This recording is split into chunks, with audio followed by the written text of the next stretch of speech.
God is sovereign over all of us. No matter who rules or no matter which empire is in power, He is still sovereign over them also. Critics usually ask a question like, how can God be sovereign over people who do not know Him? Hello, everyone, this is Michelle, and in today's episode, we are going to see something very important. We are going to look at a particular biblical incident, and we are going to look at the archaeological evidence to support it so that we can see how accurate the biblical incident is. And by seeing that, we can also understand the God who prophesies those incidents is true and He is also sovereign over it. This is a very important episode which is going to be very useful for our spiritual life. Come, let's take a look.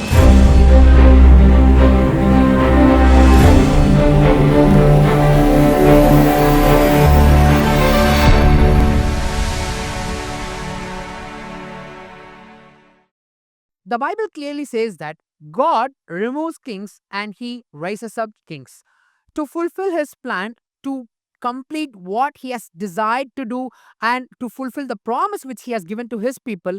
He would go to any extent that He would even use the kings of the enemy nations to accomplish to what He has said.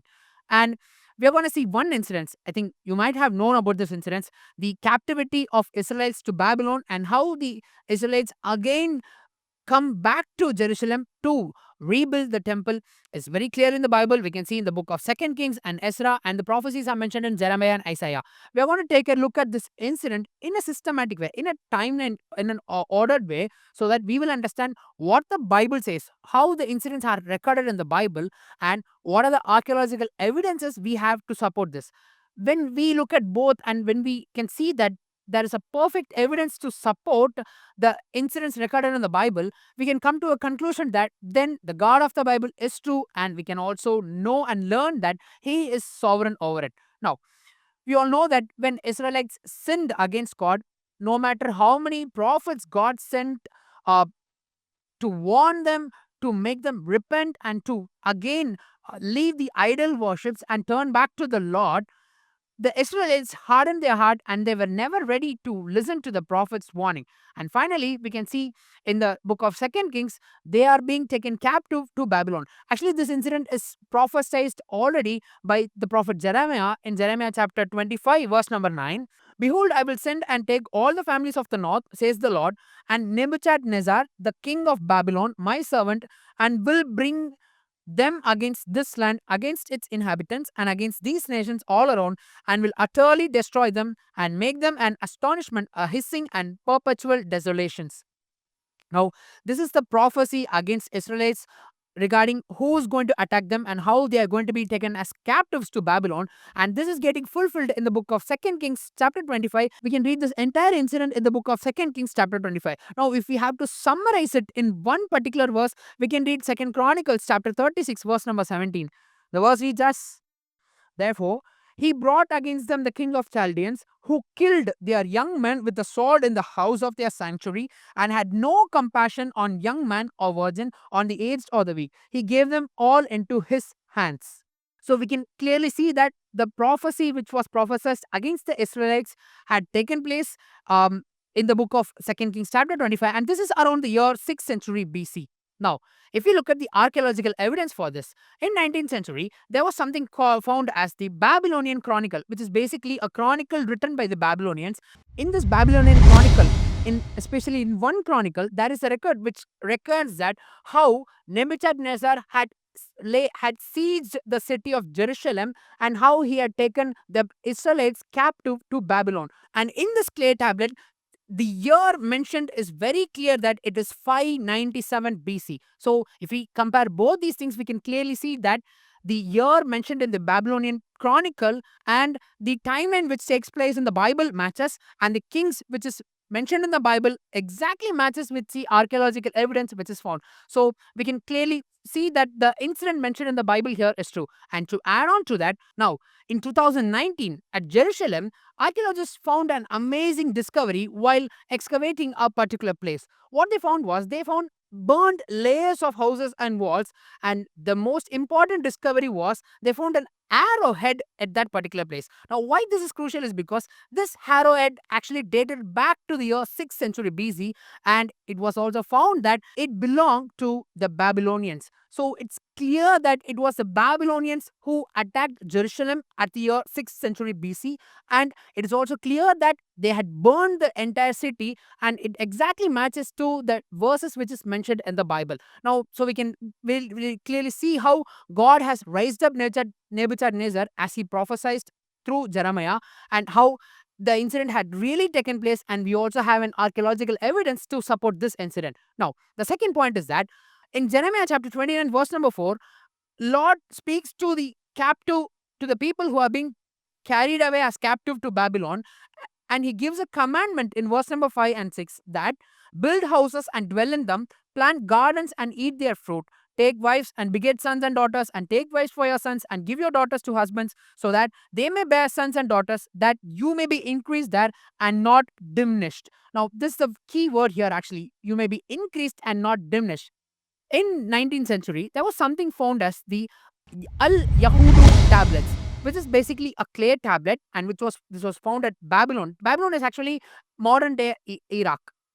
So why these Al-Yahudu tablets are important? Because these tablets date back to the 6th century BC, exactly the time when the Israelites were taken captive, and all these tablets have the names of Jews written on it, and this basically contains details about receipts or a purchase made or a marriage contract or any other rich transaction. This is basically a document which was used back then, so which proves that the Israelites had really settled in the city of Babylon, and they had lived exactly like, or they had increased just like the verse says, and not diminished. So it is clear that the Israelites had settled at Babylon during this particular period of time.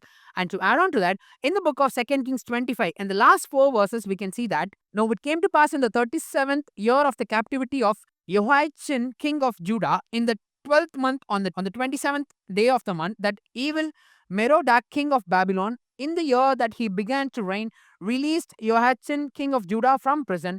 He spoke kindly to him and gave him a more prominent seat than those of the kings who were with him in Babylon. So Jehoiachin changed from his prison garments, and he ate bread regularly before the king all the days of his life. And for as for his provisions, there was a regular ration given him by the king, a portion for each day all the days of his life. Now, in 19th century, there was something found, a clay tablet in the name Jehoiachin ration tablet.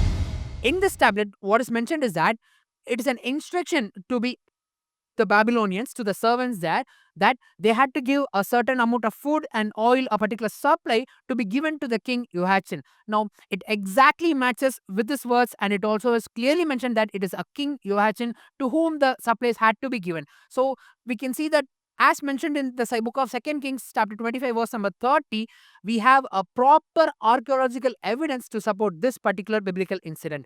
Now, after the end of the 70 years exile, we all know that God had promised the Israelites that he would return them back to Jerusalem to rebuild the city and the temple. This is actually a prophecy in the book of Isaiah chapter 45. We can see that this prophecy is about the king Cyrus, which we can read in verse number 1. And if we read continuously in verse number 13, we can see that I have raised him up in righteousness. Now, him refers to King Cyrus. I have raised him up in righteousness, and I will direct all his ways. He shall build my city. Now, my city refers to the city of Jerusalem, and let my exiles go free, not for a price nor reward, says the Lord of hosts. So, in this verse, we can clearly see the prophecy to the Israelites that they would be taken back to Jerusalem to rebuild the city, and God is going to use the king Cyrus. This exactly takes place, and it is recorded in the book of Ezra, chapter 1, verse number 1 till 3. Now, in the first year of Cyrus, king of Persia, that the word of the Lord by the mouth of Jeremiah might be fulfilled. Now, the reason why the name Jeremiah is mentioned here is because the same thing is also prophesied by Jeremiah in chapter 36. The Lord stirred up the spirit of Cyrus, king of Persia, so that he made a proclamation throughout all his kingdom and also put it in writing, saying, now make a note of this word writing, we will look at it later on. Thus says Cyrus, king of Persia, all the kingdoms of the earth the Lord God of heaven has given me, and he has commanded me to build him a house at Jerusalem, which is in Judah. Who is among you of all his people? May his God be with him, and let him go up to Jerusalem, which is in Judah, and build the house of the Lord God of Israel. He is God, which is in Jerusalem. Now, If we take a look at the archaeological evidence for this biblical incident, in the year 1879, there was something found as Cyrus cylinder. This is a clay tablet basically, and it dated back to the 6th century BC. What was written in this was, it was actually written in Babylonian language. It had clearly mentioned about how Cyrus had commanded the captives of Babylon to arise and to return back to Jerusalem, to their city, to rebuild the temple of God. This is a very clear and perfect match of the incident which is recorded in the Bible.